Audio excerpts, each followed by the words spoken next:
Bonjour et bienvenue pour le rapport d'avril de l'USDA sur les offres et demandes mondiales de grains.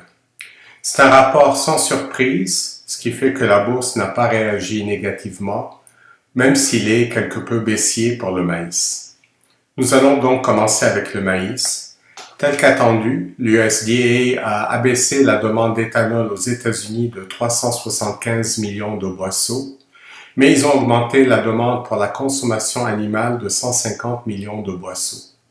Ce qui fait que les stocks en 2020 augmentent de 200 millions de boisseaux pour atteindre 2020 millions de boisseaux.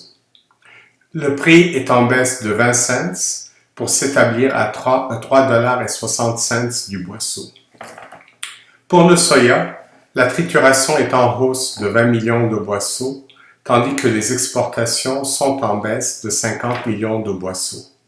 Les inventaires en 2020 augmentent de 55 millions de boisseaux pour atteindre 480 millions de boisseaux. Le prix est en baisse de 5 cents pour s'établir à 8,65 $ du boisseau.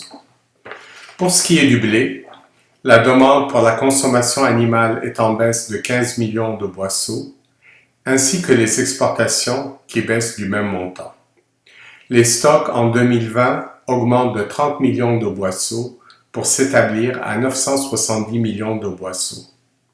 Le prix moyen du blé est à la hausse de 5 cents pour s'établir à 4,60 $ du boisseau, tout blé confondu. Maintenant, passons à l'international. Les exportations de blé de la Russie baissent d'1,5 million de tonnes pour s'établir à 33,5 millions de tonnes en 2019-2020. Par contre, les exportations de blé de l'Union européenne augmentent du même volume, soit 1,5 million de tonnes, pour s'établir aussi à 33,5 millions de tonnes.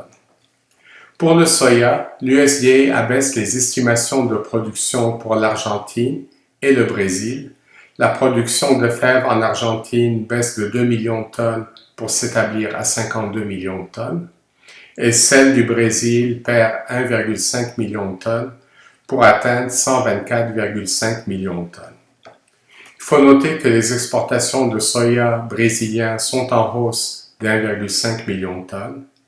Et finalement, pour la Chine, les importations de soya sont revues à la hausse d'1 million de tonnes pour atteindre 89 millions de tonnes en 2019-2020, comparativement à 82,5 millions de tonnes l'an passé. Voici ce qui conclut notre analyse du rapport mensuel de l'USDA. Au plaisir de vous retrouver en mai.